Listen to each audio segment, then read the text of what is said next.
If they don't make a deal, there will be bombing. Trump on Sunday has threatened Iran with bombing. Iran doesn't make a deal on its nuclear program, there will be bombing. Will be bombing the likes of which they have never seen before. Donald Trump के द्वारा Iran को direct warning दी गई है कि अगर Iran US के साथ nuclear programme deal के ऊपर नहीं आता तो ऐसे मामले में यूएस से ईरान के ऊपर ऐसी बमबारी करेगा जो पहले किसी ने देखी नहीं होगी। दरअसल इस समय यूएस इतना ज्यादा डेस्परेट हो चुका है ईरान के साथ डील को लेकर कि उसको ये डर सता रहा है कि अगर ईरान ने गलती से न्यूक्लियर बम बना लिया तो इजराइल का अस्तित्व खतरे में आ जाएगा। डोनाल्ड ट्रंप की धमकी के बाद ईरान की तरफ से भी एक बोल्ड डिसीजन लिया गया है। उन्होंने कहा है कि यूएस के साथ किसी भी तरह की डायरेक्ट टॉक नहीं होगी न्यूक्लियर प्रोग्राम को लेकर। अभी भी जो बातचीत चल रही है वो ओमान के रास्ते चल रही है, मगर देखा जाए तो यूएस और ईरान इस समय ऐसे सिनेरियो में पहुंच चुके हैं जिसमें इनडायरेक्ट वॉरफेयर देखने को मिल सकती है।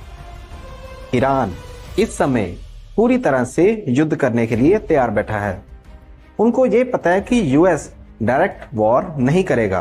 और इसलिए हो सकता है कि ये वॉर स्टार्ट इजराइल की तरफ से हो, और अगर इजराइल की तरफ से ये वॉर स्टार्ट होती है तो ऐसी सूरत में जो ईरान की प्रॉक्सी वॉरफेयर है जिसमें हिजबुल्ला, हमास और हुतीज शामिल हैं, उनको ईरान की तरफ से हेल्प पहुंचनी शुरू हो जाएगी, जिस वजह से इजराइल फिर से एक लंबे युद्ध की तरफ चला जाएगा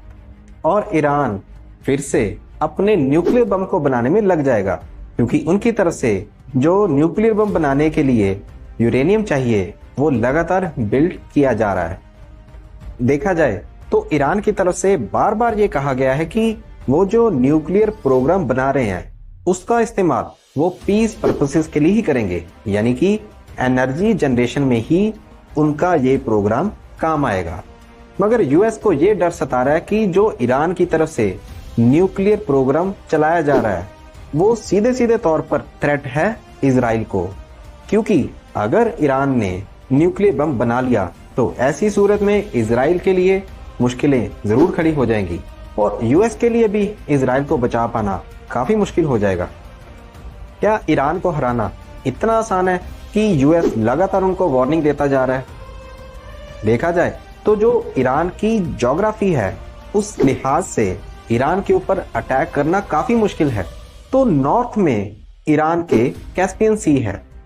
अगर कोई कैस्पियन सी को क्रॉस करके आ भी जाता है तो उसके बाद वहां पर माउंटेन्स हैं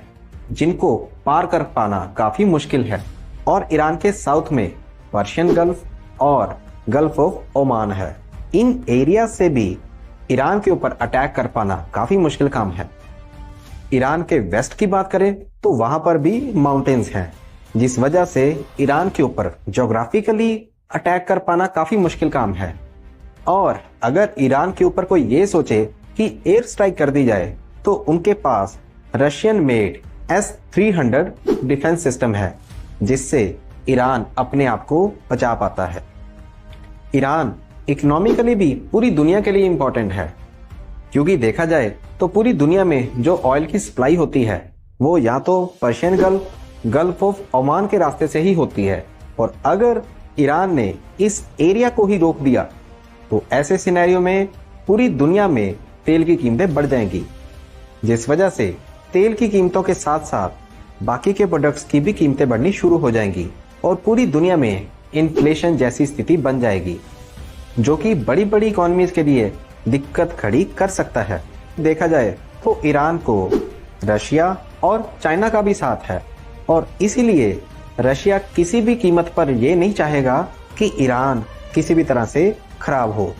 क्योंकि ईरान से जो सस्ते वेपन्स, मिसाइल्स और ड्रोन्स रशिया को मिल पाए रशिया यूक्रेन वॉर के दौरान,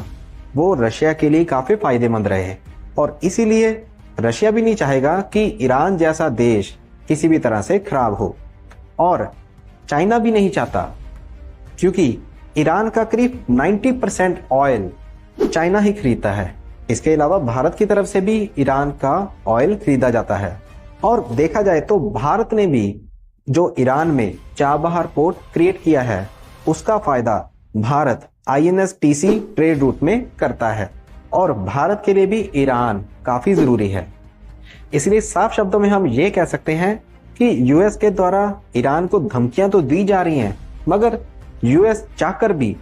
ईरान का कुछ भी नहीं कर सकता, क्योंकि ईरान खतरा तो है इजराइल के लिए, जिसको यूएस बचाना चाहता है, मगर ईरान यूएस के लिए भी जरूरी है।